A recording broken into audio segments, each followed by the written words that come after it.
আসসালামু আলাইকুম। শুরু করছে আল রাহিকুল মাকতুম গ্রন্থ, অর্থাৎ সিরাতুন নবীর শ্রেষ্ঠ গ্রন্থ আল রাহিকুল মাকতুম। গ্রন্থটিতে বর্ণিত রাসূলুল্লাহ সাল্লাল্লাহু আলাইহি ওয়াসাল্লাম থেকে তারা হত্যা ষড়যন্ত্র করেছিল, সেই হত্যা ষড়যন্ত্র নামক যে পরিচ্ছেদটি আছে সেখান থেকে পাঠ শুরু করতেছে। বিসমিল্লাহির রহমানির রহিম। নবীজিকে হত্যার ষড়যন্ত্র। মুশরিকদের চাতুর্য শেষ পর্যন্ত ব্যর্থতায় পর্যবেসিত হল এবং তারা এটা উপলব্ধি করলো যে মুসলিমদের বিরুদ্ধে তাদের শত্রুতা কিংবা তাদের শায়েস্তা করার ব্যাপারে স্বদেশ ভূমির বাইরে সাফল্য লাভের কোনো সম্ভাবনা নেই। কাজেই তাদের প্রচার সংক্রান্ত কার্যক্রম বন্ধ করতে হলে কিংবা শায়েস্তা করতে হলে স্বদেশের সীমানার বাইরে তা করতে হবে। তাছাড়া স্ট্র্যাটেজি বা কর্মকৌশল হিসেবে তারা এটাও স্থির করলো যে এদের বিরুদ্ধে সাফল্য লাভ করতে হলে হয় বল প্রয়োগ করে রাসূলুল্লাহ সাল্লাল্লাহু আলাইহি ওয়াসাল্লামের প্রচার অভিযান সম্পূর্ণরূপে বন্ধ করে দিতে হবে, আর না হয় তার অস্তিত্বকে ধরাপৃষ্ঠ থেকে একদম নিশ্চিহ্ন করে ফেলতে হবে। এমন পরিস্থিতিতে খুব অল্প সংখ্যক মুসলিম মক্কায় অবস্থান করছিলেন, যারা ছিলেন অত্যন্ত সম্ভ্রান্ত ও পদমর্যাদার পাত্র অথবা কারো আশ্রিত। এই সত্ত্বেও তারা উদ্যত মুশরিকদের থেকে গোপন ইবাদত বন্দিগি করতেন। তবুও তারা মুশরিকদের অত্যাচার নির্যাতন থেকে সম্পূর্ণ নিরাপদ ছিলেন না। অন্যদিকে নবী করিম সাল্লাল্লাহু আলাইহি ওয়াসাল্লাম প্রকাশ্যভাবে মুশরিকদের সম্মুখে নামাজ ও অন্যান্য ইবাদত করতেন এবং সংগোপনে আল্লাহ তাআলার নিকট দোয়া করতেন। এতে কোনো শক্তি তাকে বাধা দিতে পারত না। অতঃপর নিম্নোক্ত আয়াত অবতীর্ণ হওয়ার পর তিনি মুহাম্মদ সাল্লাল্লাহু আলাইহি ওয়াসাল্লাম এমনভাবে প্রচার কাজ শুরু করলেন যে তাকে আর কোনো শক্তি আটকে রাখতে সক্ষম হলো না। দাওয়াতে রিসালাতের কাজে যখন এরকম এক পরিস্থিতির সম্মুখীন, তখন আল্লাহ তাআলা তার পেয়ারা হাবিবকে নির্দেশ দেন, বিসমিল্লাহির রহমানির রহিম, ফাসদাআ বিমা তু'মারু ওয়া আরিদু আনিল মুশরিকিন। কাজেই তোমাকে যে বিষয়ের হুকুম দেওয়া হয়েছে তা জোরে সোরে প্রকাশ্যে প্রচার করো আর মুশরিকদের থেকে মুখ ফিরিয়ে নাও। উপযুক্ত আয়াত অবতীর্ণের পর মুশরিকদের কাজ কেবল এটুকুই ছিল যে রাসূলুল্লাহ সাল্লাল্লাহু আলাইহি ওয়াসাল্লাম থেকে মুখ ফিরিয়ে নেবে। রাসূলুল্লাহ সাল্লাল্লাহু আলাইহি ওয়াসাল্লাম এর মর্যাদা ও প্রভাবের কারণে এই ব্যতীত আর কিছুই করার ছিল না, কারণ মুহাম্মদ সাল্লাল্লাহু আলাইহি ওয়াসাল্লাম এর অভিভাবক ছিলেন আবু তালিব।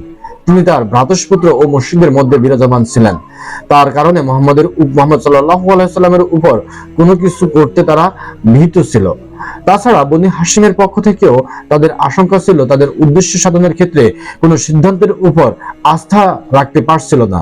যখনই মুশরিকরা কোনো পদক্ষেপ গ্রহণ করতে মনস্থ করত, তারা দেখতো যে তাদের এই কর্মপন্থী নবী করিম সাল্লাল্লাহু আলাইহি ওয়াসাল্লামের দাওয়াতের কাছে খড়কুটোর মতোই তুচ্ছ ও অকার্যকর।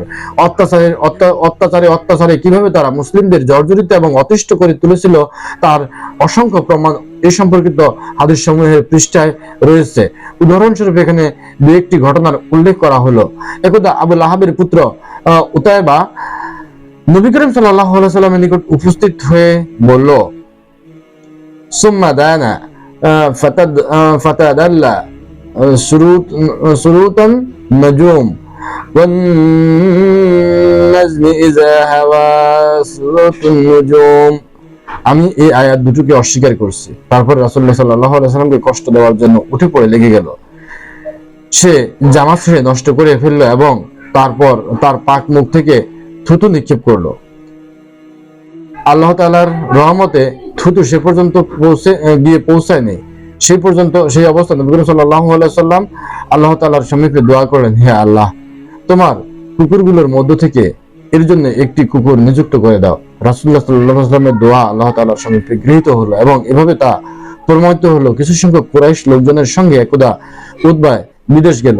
যখন তারা শাম রাজ্যের জারকা নামক স্থানে শিবির স্থাপন করলো, তখন রাতের বেলায় একটি বাঘ এসে তাদের চারপাশে ঘোরাঘুরি করতে থাকলো। ওকে দেখেই উতাইবা হতবিহ্বল কণ্ঠে বলে উঠল, হায় হায়, আমার ধ্বংস! আল্লাহ তাআলার শপথ, সে আমাকে খেয়ে ফেলবে। এই মর্মে মুহাম্মদ আমার ধ্বংসের জন্য আল্লাহ তাআলার নিকট দোয়া করেছিলেন। দেখো, আমি শাম রাজ্যে অবস্থান করছি, অথচ তিনি মক্কা থেকে আমাকে হত্যা করছেন। উতাইবা একথা শ্রবণের পর তার সঙ্গী সাথীরা সাবধানতা অবলম্বনের জন্য তাকে তাদের মধ্যস্থানে শুইয়ে দিল, যাতে বাঘ এসে সহজে তার নাগাল না পায়। কিন্তু গভীর রাতে সেখানে এসে বাঘ এসে সবাইকে পাশ কাটিয়ে সোজা উতাইবার নিকটে যায় এবং তার মাথাটি শরীর থেকে বিচ্ছিন্ন করে নিয়ে যায়।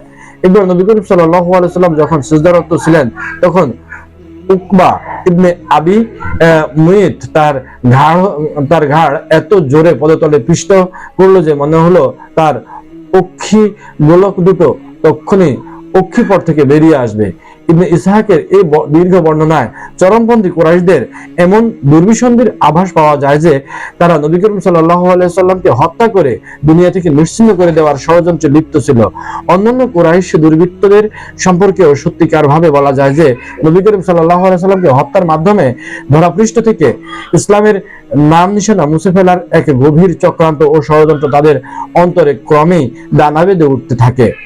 যেমনটি আব্দুল্লাহ ইবনে আমর ইবনে আস হতে ইবনে ইসহাক তার বর্ণনা উদ্ধৃত করে বলেছেন যে একবার কুরাইশ মুশরিকরা কাবা হাতিমে সম্মিলিতভাবে অবস্থান করছিলেন, সেখানে আমিও উপস্থিত ছিলাম। মুশরিকরা নবী করিম সাল্লাল্লাহু আলাইহি ওয়াসাল্লামের নানা প্রসঙ্গ নিয়ে আলাপ আলোচনা করছিলেন। আলোচনার এক পর্যায়ে তারা বলল যে এই ব্যক্তির ব্যাপারে আমরা যে ধৈর্য ধারণ করেছি তার কোনো তুলনা নেই। প্রকৃতই এর ব্যাপারে আমরা বড় ধৈর্য ধারণ করছি। এই ধারণা যখন তাদের কথোপকথন চলছিল, তখন কিছুটা যেন অপ্রত্যাশিতভাবে নবী করিম সাল্লাল্লাহু আলাইহি সাল্লাম সেখানে গিয়ে উপস্থিত হলেন। সেখানে আগমনের পর সর্বপ্রথম তিনি হাজরে আসওয়াদ চুম্বন করলেন এবং কাবা ঘর তাওয়াফ করলেন। এসব করতে গিয়ে তাকে মুশরিকদের নিকট দিয়ে যাতায়াত করতে হলো। এই অবস্থায় কিছু বিদ্রুপাত্মক কথাবার্তা বলে তারা তার প্রতি কটাক্ষ করায় রাসূলুল্লাহ সাল্লাল্লাহু আলাইহি ওয়াসাল্লামের মনে যে প্রতিক্রিয়ার সৃষ্টি হলো তার বহিঃপ্রকাশ তার চেহারা মোবারকে আমি স্পষ্টভাবে লক্ষ্য করলাম। অতঃপর দ্বিতীয় দফায় তিনি যখন সেখানে গেলেন, তখন মুশরিকরা অনুরূপভাবে তাকে বিদ্রুপাত্মক কথাবার্তা বলে বর্তসনা করলো। আমি একবার তার মুখমণ্ডলের প্রতিক্রিয়া লক্ষ্য করলাম। অতঃপর তৃতীয় দফায় তিনি সেখানে গেলে এবারও তার পূর্বের মতো বিদ্রুপাত্মক কথাবার্তা বলল। এবার রাসূলুল্লাহ সাল্লাল্লাহু আলাইহি ওয়াসাল্লাম সেখানে থেমে গেলেন এবং বললেন, হে কুরাইশরা, শুনছো? সেই সত্তার শপথ যার হাতে আমার জীবন, আমি তোমাদের নিকট কুরবানির পশু নিয়ে এসেছি। তো তাদের প্রতি রাসূলুল্লাহ সাল্লাল্লাহু আলাইহি ওয়াসাল্লামের সম্বোধন এবং কথাবার্তা তাদেরকে এতই প্রভাবিত করে ফেললো, তাদের উপর মূর্ছা পাওয়ার মতো অবস্থা এসে পড়লো এবং এমন এক অনুভূতির সৃষ্টি হয়ে গেল যে তাদের মনে হতে লাগলো যেন প্রত্যেকের মাথার উপর চড়ে বসে রয়েছে। এমনই ওই দলের মধ্যে যে ব্যক্তি নবী করিম সাল্লাল্লাহু আলাইহি ওয়াসাল্লামের উপর সবচেয়ে প্রতিহিংসা পরায়ণ ছিল, সেও যেন খুব ভালো হয়ে গেল এবং পঞ্চমুখে তার প্রশংসা শুরু করলো। অত্যন্ত বিনীতভাবে সে বলতে থাকলো, আবুল হাশেম, প্রত্যাবর্তন করুন, আল্লাহ তাআলার কসম আমি কখনোই জ্ঞানহীন ছিলাম, আপনি কখনোই জ্ঞানহীন ছিলেন না। দ্বিতীয় দিনেও তারা সেখানে একত্রিত হয়ে তার সম্পর্কে আলাপ আলোচনারত ছিল। এমন সময় তিনি সেখানে গিয়ে উপস্থিত হলেন। তাকে এভাবে দেখে তারা সবাই সম্মিলিতভাবে তার উপর ঝাঁপিয়ে পড়ার উদ্দেশ্যে তাকে চতুর্দিক থেকে ঘিরে ধরলো। আমি লক্ষ্য করলাম তাদের মধ্য থেকে একজন তার গলার চাদর ধরে নিল এবং বল প্রয়োগ শুরু করে দিল। হযরত আবু বকর রাদিয়াল্লাহু তাআলা তাকে বাঁচানোর জন্য চেষ্টা করতে লাগলেন। তিনি ক্রন্দনরত অবস্থায় বলেছিলেন, তোমরা লোকটিকে কি এজন্য হত্যা করেছো যে তিনি বলছেন যে আল্লাহ আমার প্রভু? তারপর তারা রাসূলুল্লাহ সাল্লাল্লাহু আলাইহি ওয়াসাল্লামকে ছেড়ে দিয়ে স্বস্থানে প্রত্যাবর্তন করলো। আব্দুল্লাহ ইবনে আমর ইবনে আস বলেছেন যে এটাই ছিল সবচেয়ে কঠিন অত্যাচার ও উৎপীড়ন যা আমি কুরাইশদের করতে দেখেছি। সহিহ বুখারীতে উরওয়াও ইবনে জুবাইর হতে বর্ণিত এক বিবরণ থেকে জানা যায়, তিনি বলেছেন যে আমি আব্দুল্লাহ ইবনে আমর ইবনে আসকে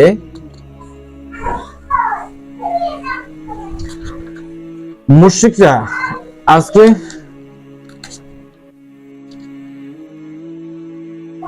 রাসূল সাল্লাল্লাহু আলাইহি ওয়াসাল্লামের উপর সবচেয়ে কঠিন যে নিপীড়ন চালিয়েছিল তা আমার সামনে বিস্তারিতভাবে বর্ণনা করার জন্য আবেদন করলাম। তিনি বললেন, একদা রাসূলুল্লাহ সাল্লাল্লাহু আলাইহি ওয়াসাল্লাম কাবা গৃহের হাতিমে নামাজ পড়ছিলেন। এমন সময় উকবা ইবনে আবি মুইত সেখান দিয়ে আগমন করলো। তিনি সেখানে উপস্থিত হয়ে নিজ কাপড় দ্বারা তার গ্রীবা ধারণ করে অত্যন্ত জোরে চপটাঘাত করলো এবং গলা টিপে ধরলো।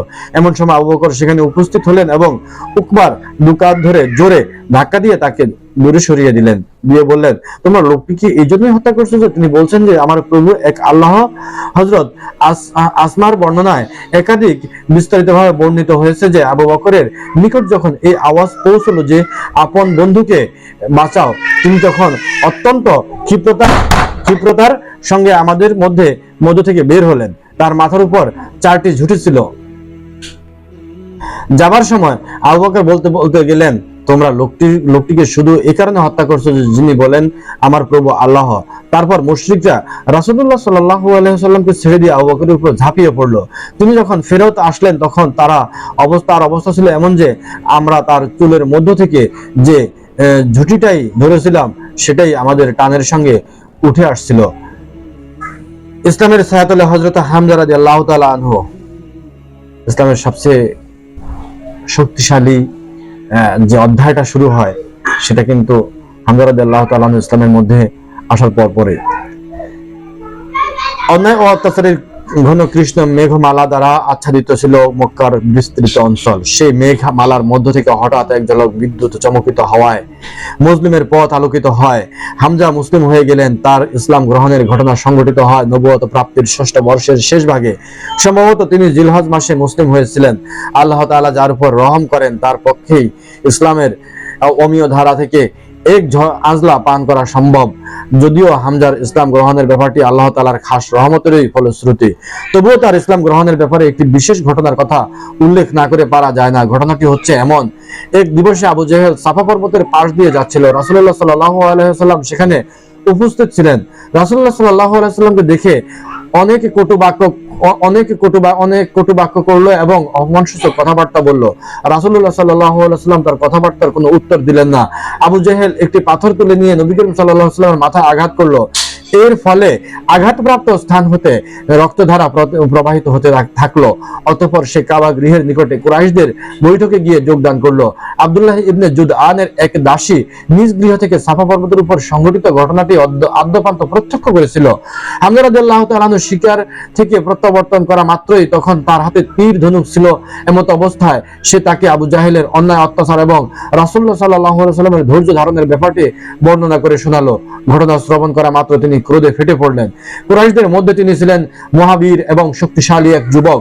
এই মুহূর্ত বিলম্ব না করে তিনি সংকল্পবদ্ধ হয়ে ছুটে চললেন যে যেখানে আবু জাহেলের সঙ্গে তার সাক্ষাৎ লাভ হবে সেখানে তিনি তার ভূত ছাড়বেন। তিনি তার খোঁজ করতে করতে গিয়ে তাকে পেলেন মসজিদুল হারামে। সেখানে তিনি তার মুখোমুখি দাঁড়িয়ে চিৎকার করে বললেন, ওহে গুজ্জদার দিয়ে বায়ু নিঃসরণকারী, আমার ভ্রাতুষ্পুত্র রাসূলুল্লাহ সাল্লাল্লাহু আলাইহি ওয়াসাল্লামকে তুমি গালি দিয়েছ এবং পাথর দিয়ে আঘাত করেছ, অথচ আমি তার দিনেই আছি। তারপর তিনি কামানের দ্বারা তার মাথার উপর এমন ভাবে আঘাত করলেন যাতে সে আহত হয়ে গেল। এর ফলে আবু জাহেলের বনি মাখজুম ও হামজা রাদিয়াল্লাহু তাআলা আনহুর বনি হাশিম গোত্রদ্বয় একে অপরের প্রতি ক্ষিপ্ত হয়ে উঠল। কিন্তু আবু জাহেল এভাবে সবাইকে নিরস্ত্র করলো যে আবু উমরাকে যেতে দাও, আমি আসলে তার ভ্রাতুষ্পুত্রকে গালমন্দ এবং আঘাত দিয়েছি। প্রাথমিক পর্যায়ে হামজার ইসলাম গ্রহণের ব্যাপারটি ছিল কিছুটা যেন ভ্রাতুষ্পুত্রের প্রতি আবেগের উৎস থেকে উৎসারিত। মুশরিকরা ভ্রাতুষ্পুত্রকে কষ্ট দিত, এটা বরদাস্ত করা তার পক্ষে কঠিন ছিল। কাজেই তিনি ইসলাম গ্রহণ করলে হয়তো তার দুঃখ কষ্টের কিছু লাঘব হতে পারে। এই ধারণার বশবর্তী হয়েই তিনি ইসলাম গ্রহণ করলেন। পরে আল্লাহ তাআলা তার অন্তরে ইসলাম প্রীতি জোরদার করে দেওয়ায় তিনি দ্বীনের রশি মজবুত করে ধরলেন। তার ইসলাম গ্রহণের ফলে মুসলমানদের শক্তি ও সম্মান দুই বৃদ্ধি পেল। হযরত ওমর রাদিয়াল্লাহু তাআলা আনহুর ইসলাম গ্রহণ, এক মহাবীর ইসলামের যে হযরত ওমর, তিনি ইসলাম গ্রহণ করার পরে যে অভূতপূর্ব পরিবর্তন হয়েছিল এবং সর্বপ্রথম মক্কায় যে প্রকাশ্যে ইবাদত সেটি হয়েছিল, সেটি আমরা পাঠ করব পরবর্তী অংশে। ধন্যবাদ। আসসালামু আলাইকুম।